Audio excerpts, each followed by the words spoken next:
Hello students, स्वागत है आपका मेरे YouTube channel physics and math mentor में।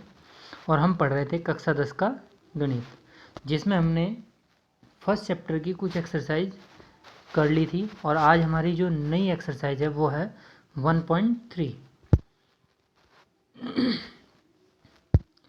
इसमें हम सबसे पहले एक प्रमेय को समझते हैं। इसमें लिखा है, माना पी कोई अभाज्य संख्या है, यदि पी ए स्क्वायर है, ये ए स्क्वायर को विभाजित करता है तो पी ए को भी विभाजित करेगा। जैसे हम ऐसे समझ सकते हैं, जैसे 2 से 36 डिवाइड होता है तो 2 से 6 भी डिवाइड होगा, क्योंकि ये क्या है, 6 का स्क्वायर है। अगर 2 6 को डिवाइड करता है, 6 स्क्वायर को डिवाइड करता है तो 2 6 को भी डिवाइड करेगा। तो ये आप प्रमेय को याद रखेंगे कि अगर कोई नंबर पी ए स्क्वायर को डिवाइड करता है तो पी ए को भी विभाजित करेगा। इसी के बाद कुछ क्वेश्चंस हैं, और इस एक्सरसाइज में हम मोस्टली पढ़ेंगे अपरिमेय संख्या। हम कक्षा 9 में पढ़ चुके हैं कि परिमेय संख्या और अपरिमेय संख्या। अपरिमेय संख्या क्या होती हैं, अब बात समझें। परिमेय के बारे में अगर बात करें, जो P अपॉन Q और P अपॉन Q के रूप में लिखी जा सकती है। P और Q क्या होंगे, यहाँ पूर्णांक होंगे, और जो ये Q है ये नॉट इज इक्वल टू 0 होगा, मतलब ये कभी 0 नहीं हो सकता। ये परिमेय संख्या की परिभाषा थी। और परिमेय की एक खास बात ये थी कि जो P अपॉन Q होता है, मान लो ये फॉर्म है किसी परिमेय संख्या की, तो P और Q में कोई भी सार्व गुणनखंड नहीं होता। केवल इसका जो सार्व गुणनखंड होता है वो होता है 1। अर्थात P के जो गुणनखंड है 1 गुणा P है, और Q के जो गुणनखंड है 1 गुणा Q है। तो इनका सार्व गुणनखंड 1 होता है परिमेय के लिए। अपरिमेय में क्या होता है, जो P अपॉन Q के रूप में नहीं लिखी जा सकती। जैसे √5 है, इसे आप √5 अपॉन 1 तो लिख सकते हो, P बटे Q के फॉर्म में लिखी गई, परंतु ये पूरा नंबर, ये दोनों नंबर पूर्णांक होने चाहिए ना, ये तो पूर्णांक है, ये नहीं है, तो इसलिए √5 अपरिमेय संख्या है। तो ये आप 9th में पढ़ चुके हैं। अब हमारा जो यहाँ जो पढ़ना है, हमें कुछ ऐसे सिद्ध करना है, जैसे √3 है, हमें अपरिमेय सिद्ध करना है, √5 है, √7 है, √2 है, और भी हो सकते हैं, जैसे 3 + 2√5 ये कह सकते हैं, ये अपरिमेय है। ये हमें इस एक्सरसाइज में सिद्ध करना है। तो मैं अलग अलग 2 टाइप के क्वेश्चन आपको कराता हूँ। फर्स्ट क्वेश्चन है आपकी एक्सरसाइज में, सिद्ध कीजिए कि √5 एक अपरिमेय संख्या है। तो यहाँ पर √5 को अपरिमेय सिद्ध करने के लिए हम एक मेथड यूज करते हैं, और जिसे हम बोलते हैं विरोधाभास। विरोधाभास का मतलब कि √5 को हम अपरिमेय सिद्ध करना है तो √5 को हम परिमेय मानेंगे। तो परिमेय मान के इसकी कंडीशन फॉलो होनी चाहिए परिमेय वाली। अगर वो ना हुई तो इसका मतलब √5 परिमेय नहीं है, वो अपरिमेय है। ये मेथड है हमारा विरोधाभास। तो हम क्या करते हैं, इसे सिद्ध करने के लिए √5 एक परिमेय संख्या है मान लेते हैं। अगर √5 एक परिमेय संख्या है तो अपॉन के रूप में, यानी कि a बटे b के रूप में लिख सकते हैं। ये हमें जानते हैं, क्योंकि परिमेय संख्या इसके रूप में लिखी जाती है। a और b क्या होते हैं, पूर्णांक होते हैं, और b यानी कि जो इसका हर होता है वो अशून्य होता है, मतलब 0 नहीं हो सकता। ये बात समझ में आई। और अभी अभी मैंने बताया था कि परिमेय में क्या होता है, जो a और b होते हैं, ये यानी कि P अपॉन Q लेकर बताया था, यहाँ a और b लिए मैं, उससे क्या फ़र्क पड़ता है, वो तो एक ही बात है।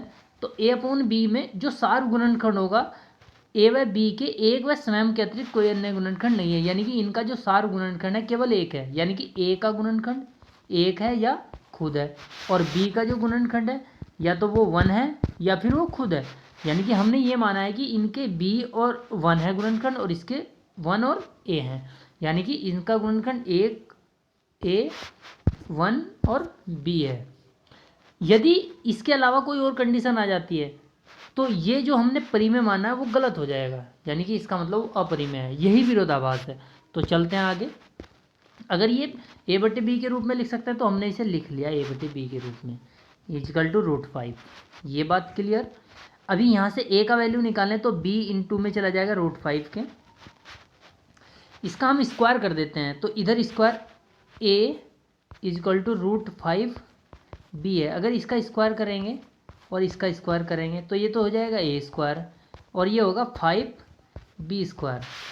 ये आ गया a square is equal to 5b square. ध्यान दें a square is equal to 5b square. तो इससे ये महसूस हो रहा है, अगर इसे ये लिखें a square upon 5 is equal to b square, इसका मतलब है कि 5 से a स्क्वायर काटने के बाद b स्क्वायर आ रहा है। तो इसका मतलब ये हुआ कि जो a स्क्वायर का जो फैक्टर है, a स्क्वायर का जो गुणनखंड है वो 5 है। तो 5 a स्क्वायर को विभाजित करता है। अभी पर मैं बताई थी कि अगर 5 a स्क्वायर को विभाजित करता है तो 5 a को भी विभाजित करेगा, यानी कि a का एक गुणनखंड 5 होगा। यानी कि हमने यहाँ माना था 1 और स्वयं के अतिरिक्त, जबकि यहाँ 5 आ रहा है। ये तो गलत हो गया। अब हम एक काम करते हैं, b के लिए भी चेक करते हैं। तो मान लेते हैं कि a को 5 a को विभाजित कर रहा है, तो हम मानते हैं कि a अपॉन 5 विभाजित करने के बाद c आ जाता है, यानी कि a is equal to 5c put करेंगे। a इजकल टू 5c, ये a का वैल्यू इस इक्वेशन में रख दें फर्स्ट में। नेक्स्ट पेज पे है, हमने रखा 5c का स्क्वायर b का स्क्वायर, यानी कि 5c का स्क्वायर हो जाएगा 25 c स्क्वायर और ये b स्क्वायर। इस 5 यहाँ 5 था, इस 5 से 25 कैंसिल होगा तो यहाँ 5 बचेगा। एक बार फिर देख सकते हैं, मैं पीछे पेज पे बता देता हूँ, यहाँ कुछ मिस प्रिंटिंग हो गई है। तो a स्क्वायर की जगह हम रखेंगे 5c, 5c का square is equal to 5b square. वहाँ 5 मिस प्रिंट है, ये हो जाएगा 25c square is equal to 5b square. इस 5 से 25 कैंसिल तो 5c square is equal to b square. तो ये यहाँ पर क्लियर हो रहा है कि 5 b स्क्वायर को डिवाइड करता है, यानी कि c square is equal to b square upon 5। तो 5 b स्क्वायर को डिवाइड करता है तो आ रहा है c स्क्वायर, इसका मतलब 5 b स्क्वायर को विभाजित करता है। तो पर में से 5b को भी विभाजित करेगा, इसका मतलब b का एक अन्य गुणनखंड 5 होगा। हमने क्या माना था, a और b का एक और स्वयं के अतिरिक्त कोई गुणनखंड नहीं है, जबकि यहाँ a का भी एक गुणनखंड 5 आ रहा है और b का भी एक गुणनखंड 5 आ रहा है। यानी कि जो हमने माना था वो गलत माना था। इसका मतलब यह विरोधाभास है, इसलिए √5 एक अपरिमेय संख्या है। एक तरह का क्वेश्चन तो ये है, √5 आए, √2 आ सकता है, √3 आ सकता है, आदि भी आ सकते हैं। नेक्स्ट क्वेश्चन है, ये अलग टाइप है। अगर इस टाइप का क्वेश्चन आता है तो ऐसे करेंगे, इसमें भी मतलब ये स्क्वायर वाला मेथड ना यूज करके हम करेंगे, मानेंगे तो उल्टा ही अपरिमेय का परिमेय, विरोधाभास मेथड है। ये एक परिमेय संख्या है, हम किसी भी परिमेय संख्या को p बटे q के रूप में व्यक्त कर सकते हैं। p q क्या होंगे, पूर्णांक। अब पिछले क्वेश्चन में हमने a और b माना था, p q मान सकते हैं, ये तो फॉर्म है एक बस, और q नॉट इजकल टू 0। अब इसका मतलब ये परिमेय है तो p बटे q के रूप में लिखी जा सकती है।